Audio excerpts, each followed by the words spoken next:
Everybody, and welcome to Time Out with Kevin Gallagher. It's a pleasure to have you here. We're here for the next hour. Tell your friends we got a really interesting guest who's been with us before and also has a show called God Save the King that's heard Friday nights at 10 p.m. on the Truth Be Told Radio Network. He has spent at least 35 years, probably longer than that, researching the time period of the time that Jesus Christ was born.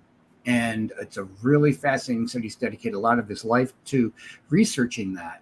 And it's not what you think it is. A lot of what we have been taught is really what I like to call Christian mythology. And right now, we're taping this on September the 13th. On September the 15th of this year, this date will float because, and we'll get into that, is the actual date that we would trace back to September 11 of 3 BC on the Gregorian calendar, which actually didn't exist at that period of time, but as it existed, and you translate that from the ancient Jewish calendar system, it comes out to that date.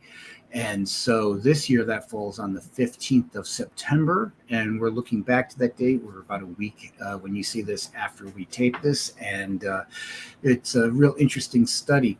Before we get to Tim Kynes, hey, I'm Kevin. You're watching my show. You can go to timeoutyoutube.com and you can see the whole history of shows there. Almost every show is there. You can check that out. You can also check out our Rumble page. Just go to rumble.com, put in Time Out with Kevin Gallagher. You'll get to the channel. And all the newer shows are there because I'm trying to avoid the censorship, unfortunately, you find on YouTube. So, with that, you can also see us on channel 23, and that's every Friday night at 8:30 p.m. We've been there for years, and we will be completing our 27th year on the air next month. So I wanted to welcome Tim Kynes to us of God Save the King, and also with the radio show on the Truth Be Told Radio Network. Tim, it's good to see you. How are you? It's good to see you again. Hey, Kevin. Thank you for having me on. Real pleasure to be here, as always. Really privileged, to share this with your audience and also, frankly, with my audience. Just a quick note for the listeners of my show, Friday night at 10 p.m. on the Truth Be Told Radio Network. If you're in the right place, okay, if you heard Kevin talking there, introducing his show, I'm using my show, his show as my show this week. So if you're listening to us on the Truth Be Told Radio Network on Friday night, you are in the right place. And so, Tim, how did you initially get started looking into this subject? Well, I mean, it's really interesting. It's like you said, this all happened, 35 plus years ago. It was the mid 1980s. Actually, it would have been, 85 or 86 roughly. And I was a young Christian, and someone just popped me one day and said, "Hey, did you realize that Jesus was not born on December 25th. And now, thankfully, I was a Bible head at that time. I had a bad experience with heavily tradition and denominationally based Christianity, telling me that I needed to believe certain things because that was what the denomination believed, and that I had discovered, hey, I can research the Bible for myself. And someone approached me and said, hey, did you realize he wasn't born on December 25th? So my response was, number one, a little bit of surprise. It was like, oh, really? I had no idea. And they go, yeah, here, check this out. And then when I dove into it myself, I was like, oh, wow, that's, I think they're right. And what that did, obviously, is that lit a fuse that has now lasted, 35 plus years. And what happened over time, just real quickly, what happened over time was when I first discovered that the date was wrong, I didn't realize how dramatically that changed the story.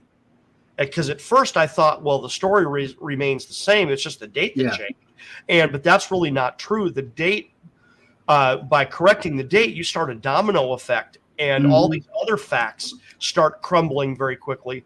And then just like you, I mean, you may have even got it from me, I call the traditional nativity story Christian mythology, because that is what it is. It has taken on a life of its own, that we tell this peculiar story every year at quote unquote Christmas time, because that's the tradition now. You tell this version of the story. You don't deviate right? You tell that version, but the real version, and Kevin, we'll do another show. I got some new info for you that'll put your brain on what I've discovered about the Magi. So, one thing I have a hard time sometimes explaining to people is that what I opened up with, and it's that you got to translate the dates between the Gregorian calendar and the ancient calendars that were used at the time of the birth of Christ, and that the dates aren't going to perfectly sync. And because the Roman calendar that we use, it's based on Roman philosophy, which is time being linear and was more about the sun. And so we get the 365-day calendar, we get all that. And then that would translate, if you look at it, to September 11th, 3 BC.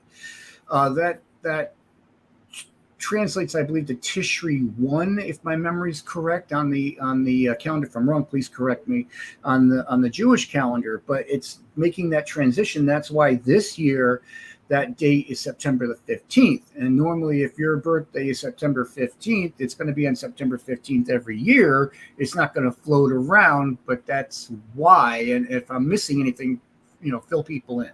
No, that's exactly correct. To try to maybe simplify it for your viewers and my listeners, it's what you said. It's really very simple. We recognize September 11th, 3 BC, because that's the date that makes sense to us, because that's the calendar we use today. That calendar was not in use 2,000 years ago. At that time, you would have had the Julian calendar, according to Rome, and then you would have had the traditional Jewish calendar, their religious calendar. So, and that's where the significance lies, by the way. Why this matters, why we are doing this show at this time, the reason it even matters is because of the significance on the Jewish calendar. It's not just some random date. That's what makes this the most provocative. Is it's not, I don't know if you remember this. There's an old episode of the old TV show MASH it's Gilligan's Island. It's Gilligan's Island, where the Howells were doing some weird thing, and Gilligan or the skipper, whoever, asked them, well, why do you do that? And they said, well, we're celebrating, pick a random date. We're celebrating May 17th because it only comes once a year, right? that's a joke that, even a random date is special because it only comes once a year, but that's not what's going on here. This is a very, very significant date on the Hebrew calendar, which is why it gets your attention. But back to your question, is very simply is that the Julian calendar was a combination of a solar and lunar calendar, and then the Hebrew calendar, however, is a lunar calendar. It is based on the month, right? I mean, that's the word moon is in the word month. It came from the word month, right? If people don't realize that, it is a lunar calendar, and that is why, as you said, on the Gregorian calendar, it's going to shift. It's going to float around. It's going to be different every year. This year, it lands on September 15th instead of September 11th. Yeah. But it's Tishri 1. You're right. Yeah, Tishri 1. So it's pretty fascinating. And so where do you want to go from here? Well, let's do a quick review of something here that I think is important for people to understand, especially if they've never heard this before. For you and me, like I said, I first was introduced to this 35 years ago, and that is a long time for me to incrementally change my mind. Okay. Yeah. What's funny, real quick, is somebody in my family that I've been talking to about stuff like this, she turned around and told some other people in the family about this, and they thought it was the funniest thing they ever heard. They're like, well, of course Jesus was born on December 25th. Right. Yeah. And they just thought it was hysterically funny. Yeah, I have a similar incident in my family where I have one sibling who is now convinced that I'm correct, right? Okay. And they were having a conversation with one of my other siblings who is convinced that I'm a lunatic, okay? And the one who is convinced I'm correct, turned to the other one and said, I don't think you realize the depth of the research that has gone on here, the depth and the length of time that has gone on to here. And you know what? I think he's right. You know, whereas the one who thinks I'm a lunatic was just dismissing it out of hand. So this is a long time, and back then, and so for the benefit of your viewers and my listeners, and especially if you're happen to be watching on video, at the time this was the book, right? So this is the second edition, which has a different title. So this is the second edition, which is called The Star That Astonished the World by Ernest L. Martin. Okay, now this is out of print. Now the first edition was called The Birth of Christ Recalculated, same author, and it was released about 10 years earlier. So The Birth of Christ Recalculated was published in 1980, and then The Star That Astonished the World, retitled and updated, was released in about 1990.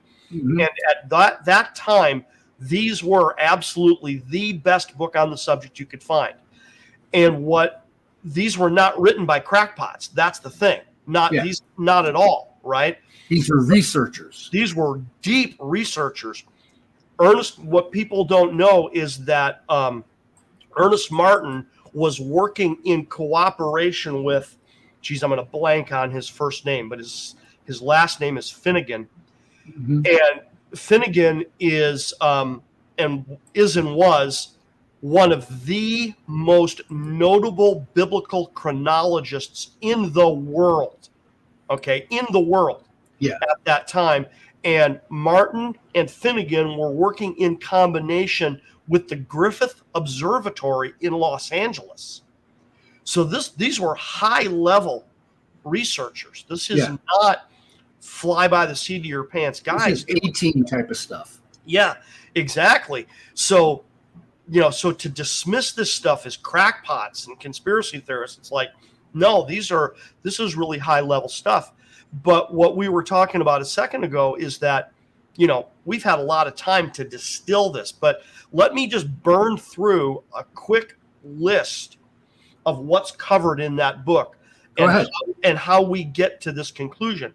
Because what are called the infancy narratives, which is Matthew chapters 1 and 2, and then Luke chapters 1 and 2, are loaded with chronological markers. There are so many chronological markers that are densely packed. So this is what you discover, and you can take each one of these and then overlay it over the other one, and then each time you do this, you take the time frame during which Jesus could have been born, and you just keep shrinking it down and shrinking it down and shrinking it down, right? So number one, he had to be born during the reign of Augustus Caesar, right? Now that's about 40 years. So that's a big window. But then he had to be born during the reign of Herod the Great. So you take those two and you overlay them, and now you chop it down, right? He had to have been born interrelated to the governorship, the Roman governorship in Syria of Publius Sulpicius Quirinius, right? That he was in charge of the registration. So he had to be governor in Syria. So you got to line that up, right? There's another reference to that Jesus turned 30 in the 15th year of Tiberius Caesar, rather. So now that Tiberius Caesar is Augustus's follower, right? Came after Augustus. But what you do there is you just work backwards. You go, okay, well, what's the 15th year of Tiberius successor? That's the word I wanted. What's the 15th year of Tiberius Caesar? And then go back 30 years. So that's got to line up. Then you've got the registration. Joseph and Mary traveled for this quote unquote registration. Well, what was that? Right? Well, you got to figure that out. And does that line up? So that right there, pardon me, Kevin, I got a cough here. Yeah. So the thing is we have all these factors. If you kind of look at it, Tim, like a funnel where you're starting out really wide and it's working its way down to a point to where you got less and less wiggle room to work with. You are now not just working, as you said, with a 40-year span of time, you're bringing it down to a matter of days, correct? Yes, that's correct. And then finally, so those are, what did we just share there? We just shared, about 5 major chronological markers. And then, of course, the big ones is Matthew chapter 2, Yeah. When the wise men arrived at the court of Herod the Great, they said, "We have seen his star in the east." East. Okay. Now you got to figure out what that is. It's very cryptic. At face value, you have no clue what that is, right? But if you can figure out what it is, you've got an extraordinarily precise chronological marker. Mm-hmm. And then what you and I are familiar with and is in the book is that we're actually told in the Bible. It's Revelation chapter 12, verse 1, where we are told there appeared a sign in heaven, a woman clothed with the sun and the moon underneath her feet, and on her head a crown of 12 stars. And that's an astronomical sign. It's a celestial sign. And when you decode it, you discover that it occurred at about 7 p.m. on September 11th of 3 BC on the Gregorian calendar, which on the Hebrew calendar would have been sundown on the first day of Tishri, which is Rosh Hashanah, Yom Teruah, the Feast of Trumpets, the civil new year on the Hebrew calendar, which is why that is significant. Because that means that literally as Jesus is being born in Bethlehem, about 6 miles to the north, in the temple in Jerusalem, the priests are blowing shofars announcing the birth of the king. Of the king. And there it is. And that is not a coincidence for people who study the Bible. This stuff is not coincidence. This is all there for a reason. It's all sacred timing. Yes, exactly. And the other thing that has always impressed me is when you look at the fact that the shepherds that showed up very soon after Jesus was born, he was actually still in his swaddling clothes, which means it was immediately after the birth. And we know if you do 5 minutes, this is what I call 5 minutes of research, you find out that the shepherds were never in the field past into like mid-October, maybe at the latest. So that's again where the funnel is bringing you down to a certain date. So you have that, and then you have a lot of other factors too. But please continue. Yeah, sure. Well, that's a great remark about the shepherds, because that information is conspicuous for a reason, right? When the record says, and there were nearby shepherds watching their flocks in open field by night. Okay. Yep. Right. And that is conspicuous for a reason, because as you said, the common practice in Judea is for shepherds to take their flocks into open field in the spring, beginning in roughly March, and then they would keep them in open field until roughly mid-October, when they would bring them back in. So they wouldn't have been in open field at night anytime between October and March. That would have been extraordinarily unusual, and therefore, for it to be the exception, you've got to show me why it's an exception, because you're going to have some really extraordinary evidence to say, well, it was an exception. On this occasion, it was different. No. That's why that information is in the Bible. It's a kind of divine highlighter to point out to us that, they were in open field. Yes. And people living in that part of the world at that time would instantly understand that. Exactly. And then, as we've been saying, that's the whole point of what we've been talking about now for several minutes, is that when you take all of these different chronological markers and you overlay them, the funnel, as you say, it just keeps the potential time frame when he was born just keeps getting narrower and narrower and narrower and narrower, until once you add in the astronomical information, you're forced to go, that's got to be it. That's got to be it. Yeah. So, what new information would you like to share with us at this time? Now this is what's really cool, is because, that's 35 years ago, right? 35, 40, 45 years ago. That's a long time ago. So this is not a subject that has gone, unadvanced in that period of time. There happens to be a European community that is just research community that is just obsessed with the Magi. They have done just incredible research into who the Magi are. Now, they are primarily secular. They're not really biblical researchers. They're secular researchers. And they have gone after, who the Magi were from a secular perspective.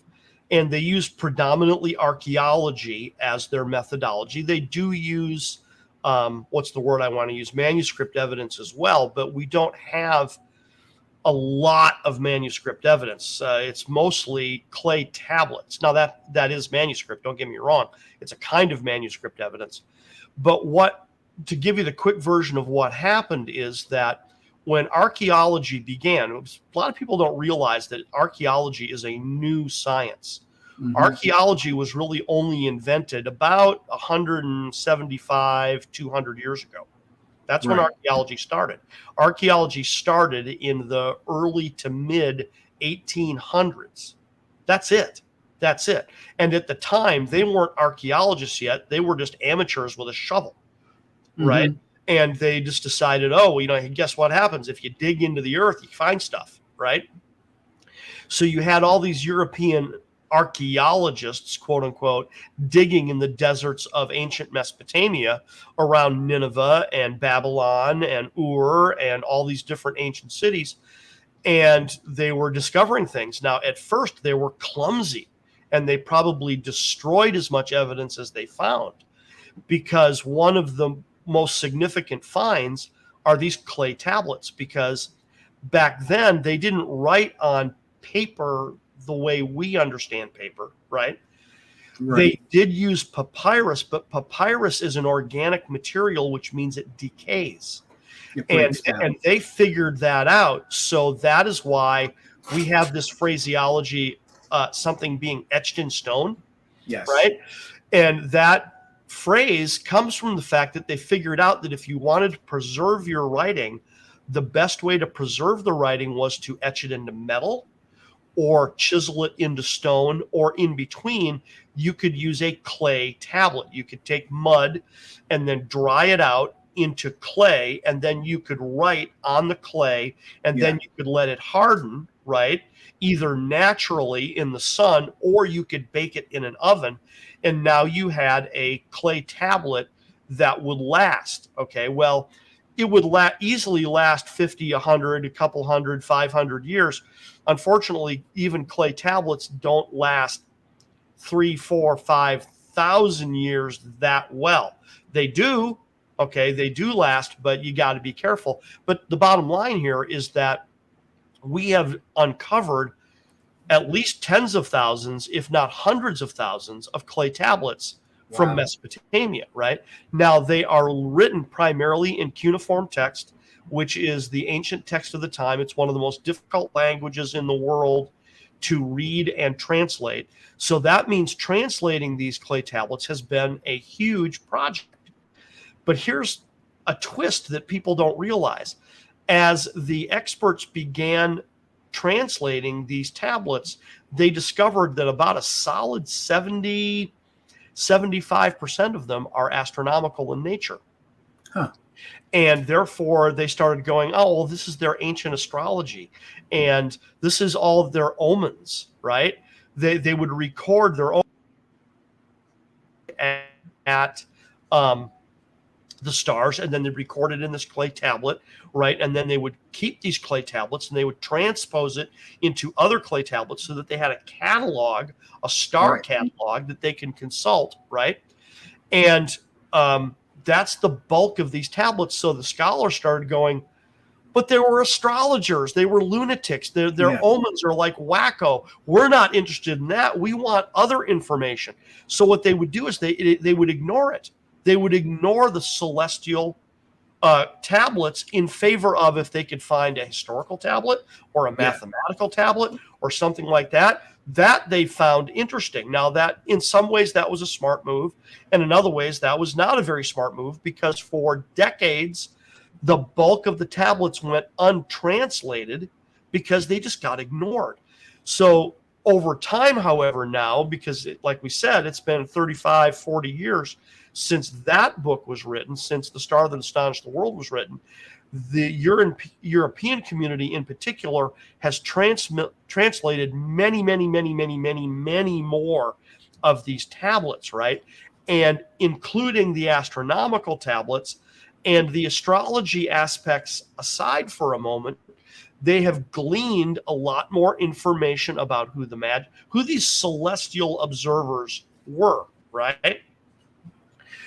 So what they have discovered is, so we referenced a minute ago this the quotation from the book of Matthew that in the days of Herod the king, wise men, it's the Greek word magoi, where we get the anglicized word magi.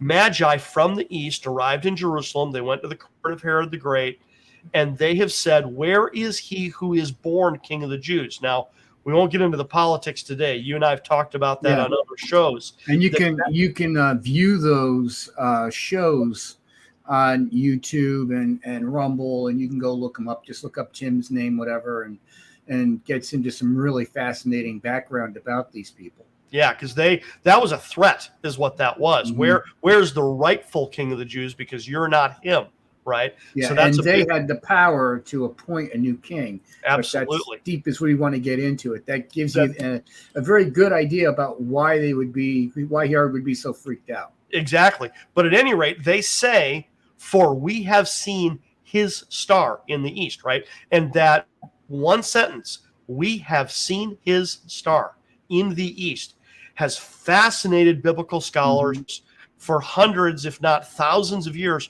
What did they see? Right? So now, 2,000 years later, we now have a much better idea what it was they saw. Okay? Now, I'll give you the punchline right now, and then we'll get into some detail. It wasn't a singular event. It was a series of events. And it was a series of, key word here, it was an unprecedented series of events. Mm-hmm. That's what makes it unique, is they saw celestial event after celestial event after celestial event, densely packed into about a 15-month period of time. And that's what got their attention.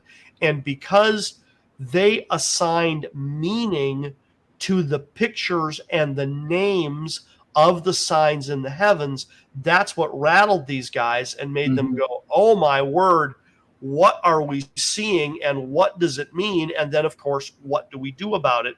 So the quick summary is they saw an unprecedented series of events condensed into a 15-month period of time, all involving the planet Jupiter and the star Regulus in the constellation of Leo.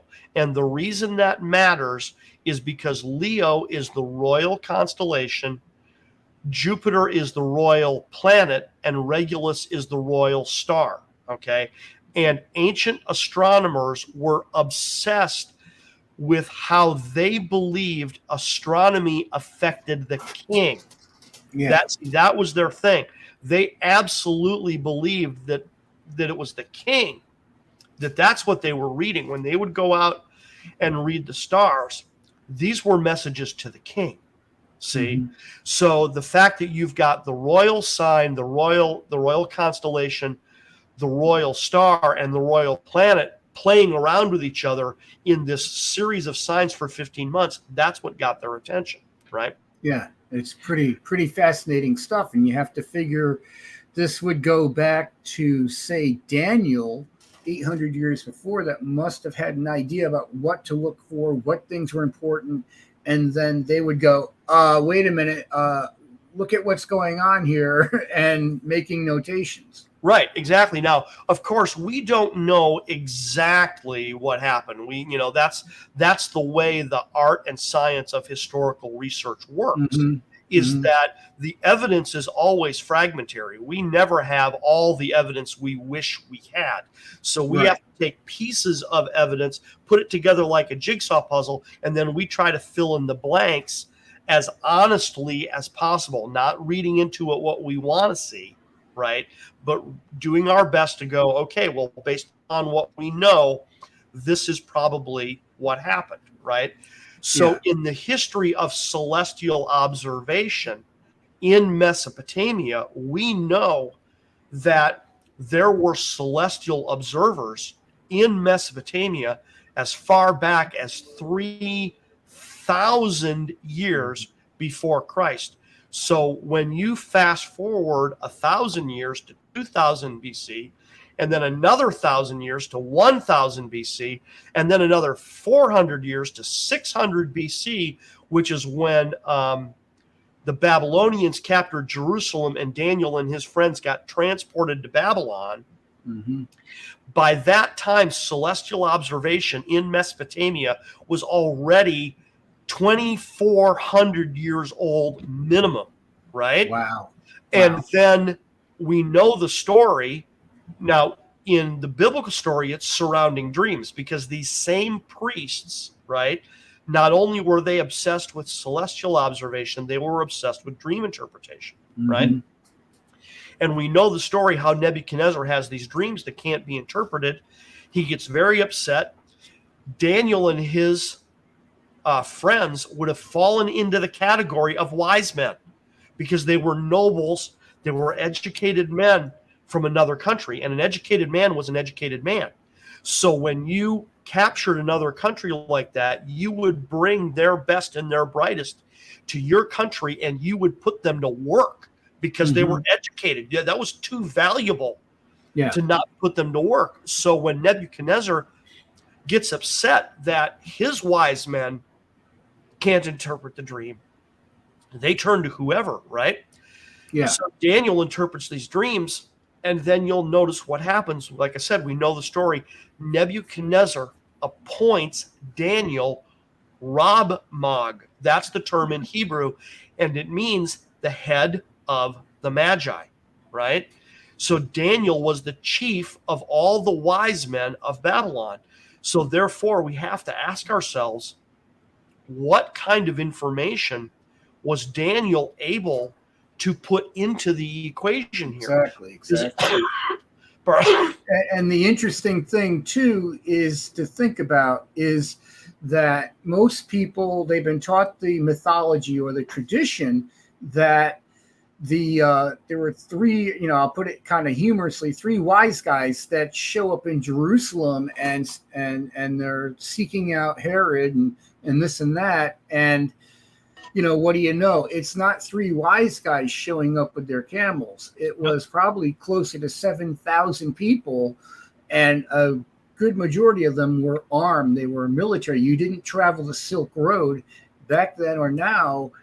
Three guys on camels with very valuable possessions are going to get robbed. Yeah. But if you're traveling with an entire army and you're a thief, you're like, well, I think they got a few thousand armed men more than we do. We're going to leave that caravan alone. Yes, absolutely. And we know who they are. And so it says that there was a great uproar in the city. You're not going to get a great uproar in the city with three wise guys showing up. You're going to get an uproar when 7,000 people take all day to enter your city. Yep, absolutely. So back to what I was saying about the Babylonian celestial observers, right? This has been an art and a science in Mesopotamia for thousands of years, right? And they were, here you go. So here's what we know. Here's what we have learned. What did the Babylonians look for? What did they look for? So when these wise men show up at the court of Herod, right? And they say, we have seen his star in the east, according to their thinking, what would make sense? That's the question you got to ask. According to what they knew and they understood about astronomy, what would have made them go, oh, yeah, look, oh my word, look at that. And then maybe, right, here's the hypothesis, right? So if we're going to approach this scientifically, you formulate a hypothesis and then you start weighing the evidence to see if the hypothesis makes sense, right? So if you've got a 2,500 year history of Babylonian celestial observation, and then Daniel enters the picture as the chief of the Magi, does he impart additional information? I'm sure he did. which we're sure he did, Yeah. right? Because he had a reputation. An unknown fact is that historical records demonstrate the dramatic effect of Daniel on that entire region for 200 to 300 years after he lived. Okay. And that means in the secular community, right? Yeah. In the non-Jewish community, that people knew who Daniel was. They wrote about this amazing man who was at the court in Babylon, in the, let me do the correct math here, the 6th century BC, right? But now they're writing in the 3rd century BC about Daniel and the influence he had. So anyway, so 2,500-year history of celestial observation. Enter Daniel. He imparts additional information. Now you're in the late 1st century BC. They are still observing the stars. What would have gotten their attention? And we already know a big chunk of the answer, that they observed the royal constellation, the royal planet, and the royal star in cooperation with each other in an unprecedented series of events. That's a huge clue. I can't stress strongly enough that that's what got their attention, is that it's not that they'd never seen any of this before in any form. It's that all of a sudden you're funnel again, right? All of a sudden it is all concentrated in a certain period of time, and they just can't get away from it. But here's what I want to share, and this is what's cool. This is what kicked it off, and this is new. This is it's mentioned in Martin's book, right? But it's not emphasized because, frankly, I don't think he knew this. Okay, which now we do because of the 40 years of research since he wrote his book, which is that the Babylonians were obsessed with the planet Jupiter. Absolutely obsessed with the planet Jupiter. The planet Jupiter would have been tracked every single day for no other reason than it was the planet Jupiter. Okay. It was the royal planet, and therefore it influenced the king, right? Therefore, you got to track it on a daily basis, because that was part of the job of the Magi, was to give a daily intelligence briefing to the king. So you got to tell the king what the king needs to know to make his kingly decisions, right? Yeah. So they would track Jupiter every single day without fail, as they had done ready for hundreds of years. Hundreds of years. Now, the methodology, now they had observatories, and these observatories would be manned all night long, right? From sundown, sun up, the entire night. There would be priests in these observatories watching the skies, right? Just like modern astronomy today. Exactly. But there were two critical times: sunset and sunrise. The evening observation and the morning observation, because they believed that these times were conspicuous. What happened at sunset and what happened at sunrise were conspicuous, right? So the way this would work is pretty obvious, is that you would, for sunset, you would start as the sun is going down and the stars start to come out, and then you would continue to watch until the sky turned dark, and you'd be able to go, oh, this is the sign that occurred at sunset, therefore it's significant, right? So this is, I think, in the Bible where it says that they saw, quote, his star in the rising. Correct. Yeah. So I just described what would happen at sunset. At sunset, you'd start in daylight and then wait until it got dark, right? Right. Then the opposite, of course, would happen in the morning, which is you'd start when it's dark, and then it would get light until it got so light that you can't see the stars anymore. So, okay. Right. But the point being is that they somehow knew that sunrise and sunset were a kind of highlighter for specific things, right? So they saw his star in the east. You are absolutely correct. In Greek means they saw his star in the rising, And that is a reference to a certain kind of conspicuous sign, which is called the heliacal rising of a star. And the heliacal rising of a star means it's in the shadow of the sun. Now, it's not really the shadow of the sun, it's the glare of the sun, right? Mm-hmm. So because of the glare of the sun, you can't see it, right? Because if you think about it for a second, It overpowers it. right, if that star is close to the sun, if here's the sun and then here's the star not very far away, it's just overpowered. You can't see it. But due to the fact that each of those celestial bodies is on a different orbit, over a course of several days, they'll start to separate. And then the further they get away, all of a sudden there'll be a day when you can see the star that was concealed by the glare of the sun. All of a sudden, one day you'll go, oh, there it is, right? Yep. And that was considered an extraordinarily exceptional sign. Now, over their hundreds of years of observation, they realized that it happened every year, okay? Mm-hmm. So they tracked it meticulously, and that means on this particular morning, when they went out to do the observation, they knew what they were about to see. They weren't stupid. They said, but nonetheless, they also had to go out and look and go, okay, we got to make sure, we got to verify that what we think we're going to see, we actually see, right? Yeah. And then also that meant they could verify it and write it down. But here's the interesting part. It's a combination of what they saw, but also based on, like I just said, of what they knew was going to happen based upon previous records. Because what they wouldn't have fully realized until they saw it was that on this particular date, Jupiter would have popped up above the horizon. The sun would have still been below the horizon, but now within about 30 minutes, Jupiter is no longer going to be visible because the sun is going to blot it out, and you can't see Regulus at all because the sun is right on top of Regulus. Yeah. But what they would have realized, is, oh my word, Jupiter, Regulus, and the sun are all basically right on top of each other, and they are in the constellation of Leo. So that's it. This would have been unprecedented. So now this date, you want to mark your calendars, right? This would have been July 29th of 3 BC. Okay?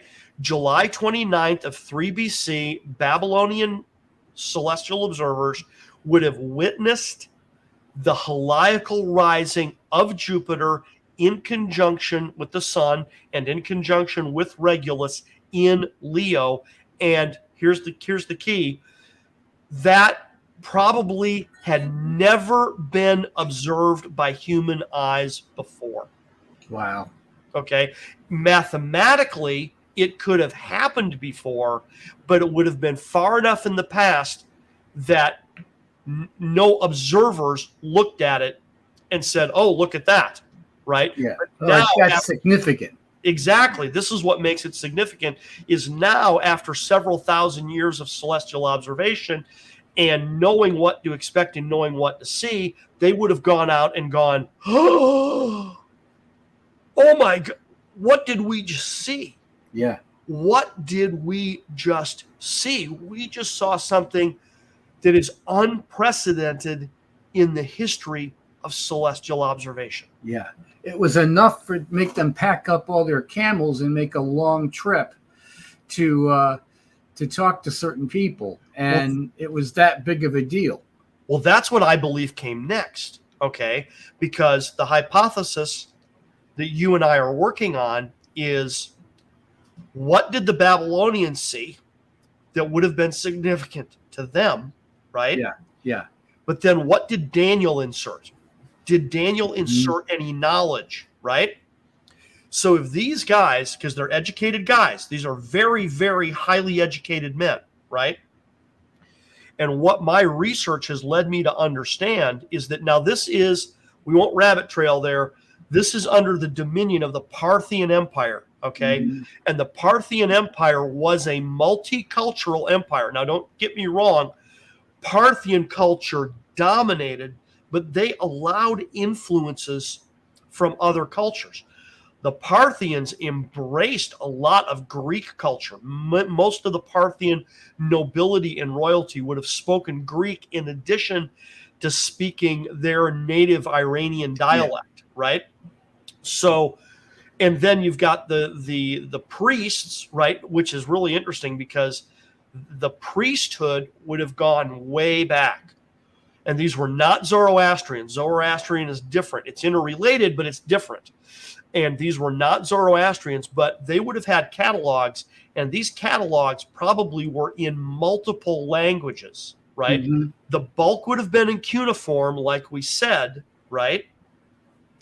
But they would have had Greek translations, and the likelihood that they would have had Hebrew translations is very, very, very high, right? Mm-hmm.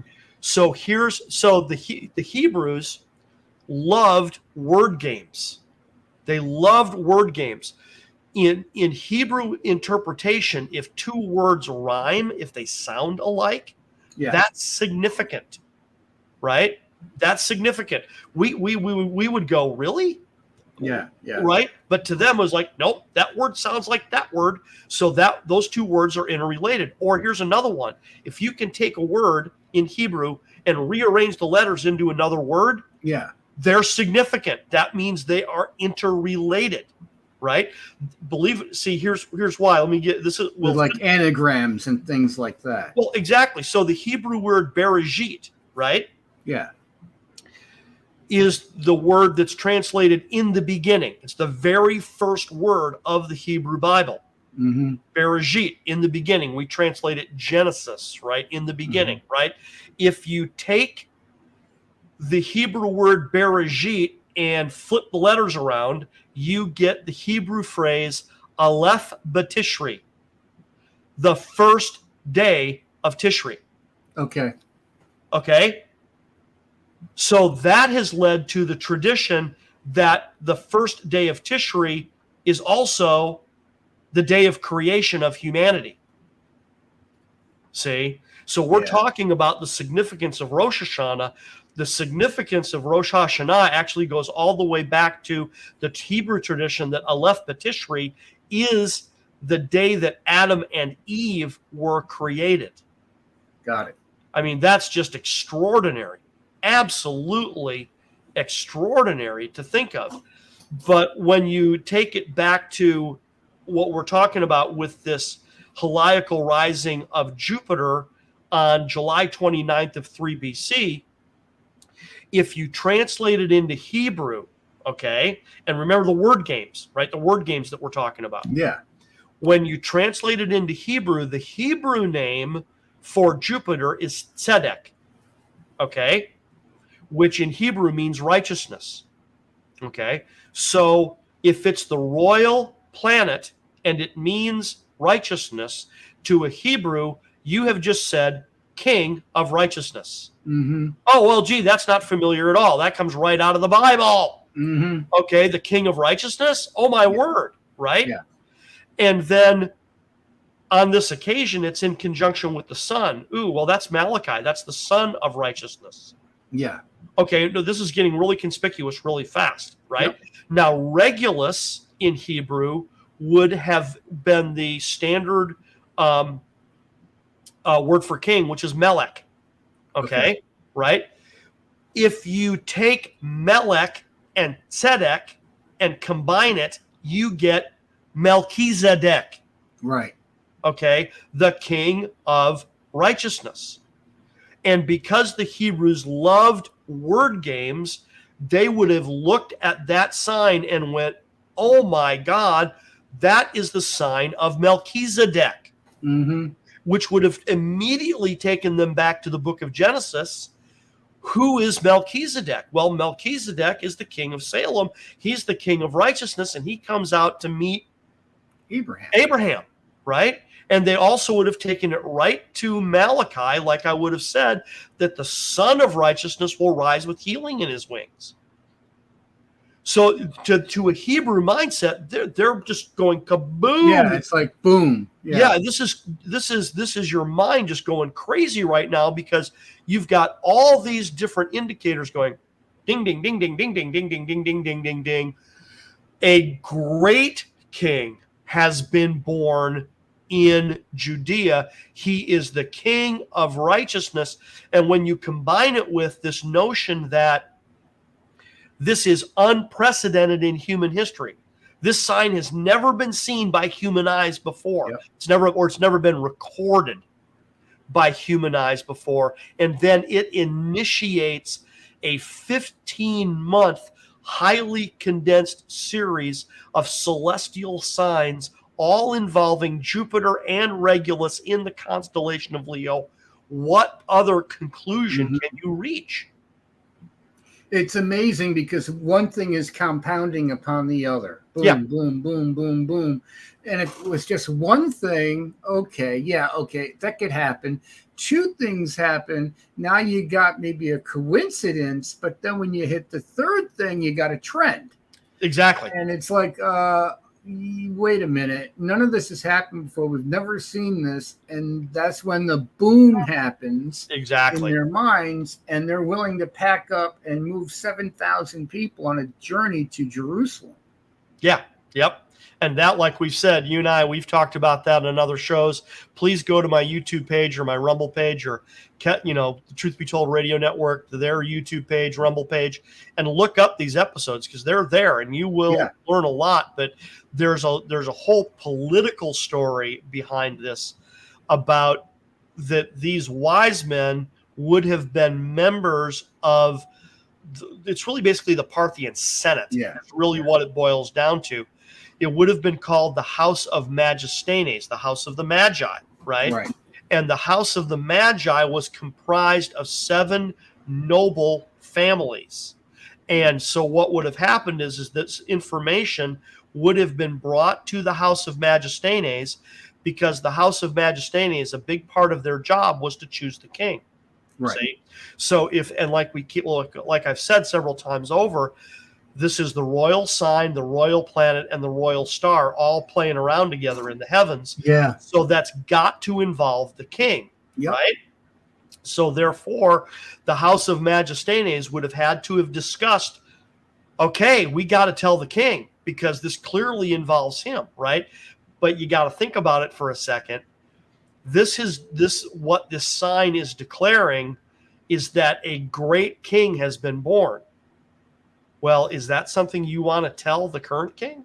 Yeah. Okay. Maybe you do, maybe you don't. So that brings the politics into the whole situation. And that's why Herod didn't just kill the guys, because there's an entire army backing them up, and he didn't want to start a giant geospatial war in the whole region if he did that. He wasn't dumb. Yeah, There's a lot of things, but he wasn't stupid. Yeah, I mean, you summarized it exactly, which is, if this was just 3 guys on camels, Herod was one of the shrewdest political operators to ever live. He would have just made them disappear. If there were a threat, them, done. And if they were a threat, gone, disappeared, done, right? But if this is an official ambassadorial entourage of Parthian nobles whose job it is to coronate the king, and they have armed military escort. Yeah. No wonder Matthew chapter 2, verse 3 says, and Herod was greatly troubled, and all Jerusalem with him. And you would be too if you were him, So the thing is we're getting short on time, and the thing that I want to make sure that we can cover is give people a little bit more information about how they can connect with you, and if we've sparked something they want to learn more, what can they do to follow through on that? Sure, please do. Absolutely. So my name is Tim Keyes. I am the creator of God Save the King. My website is www.godsavetheking.org. Please go there, sign up for my mailing list. You'll get updated on everything I'm doing, every article that goes out, every show I do weekly. etc. So that's the home base, www.godsavetheking.org. Then you've got my weekly radio show on the Truth Be Told Radio Network every Friday night at 10 p.m. A variety of different ways to follow that. You can go to the Truth Be Told Radio Network Rumble page if you want the video version. We are on 12 major podcast platforms, so you can go to Truth Be Told Radio Network /podcast and find out the different platforms that we're on. And of course, you can go to the Truth Be Told Radio Network website and just click on the big listen button and listen there as well. Yeah. So that's another way you can follow my show. Then there's obviously going to be my Rumble page, my YouTube channel, Tim Kai's God Save the King. You can find it all there. Connect with me and learn more about God Save the King. Yeah, because it's a fascinating bit of research that people can start doing, and you can get really sucked into it because you find out that what you've been taught. I learned this a long time ago, not just about this subject, but many others, is that what people say the Bible teaches and what it actually teaches are usually two completely different things. And it's, you know, when they say up, no, it's down. When it's across, no, it's over. It's fascinating how things get kind of, you know, squirrely like that. And that's why you have to do the research and you look at what we're talking about tonight. And it's just really fascinating because, you know, on the year that Jesus was born, it translated out in our current calendar as September 11th in the year 3 BC. This year, when we're taping this in 2023, it's going to be September the 15th of this year. And it's just because the calendars don't necessarily, you know, match. We were talking beforehand about how when I was at Bible college, there was a German professor, and he talked about when he was first learning English, how hard it was, Tim, to translate idioms. And you have an English idiom translating it to the German, and we say it all the time. How do you do? Hey, Tim, how do you do? And in his mind, in German, he's thinking, how do I do what? What is it you want me to do? Sounds like a what question. am I doing? Am I doing this, doing that? And he said that when he kind of worded it out, he'd have to do 25 words in the German to translate accurately that really innocent, easy, simple idiom that we use, which just means, hey, buddy, how you doing? What's going on? How are you? We all know what that means. But in the German mind that doesn't understand the idiom, good luck. Yep. You know, and so now you take 2,000 something years and you put that between the two and you have totally different cultures. Now you can understand why some of the confusion can happen. Yes, sir. And we got about 30 seconds. Fill it up. Very good. Well, ladies and gentlemen, I really want to thank you for checking us out. Time Out with Kevin Gallagher. Please make sure to go to my website and, like I said, sign up for my newsletter. Check it out. It really is a fascinating story because it's not your traditional children's nativity story. It is a political thriller that would make Tom Clancy blush. It really is a very, very fascinating story, and I love sharing it. And Tim, thank you very much for joining us here today. Folks, I'm Kevin Gallagher. Thank you for tuning in and watching. Please tune in again next week to see what it is we'll be talking about. Until then, have a great night.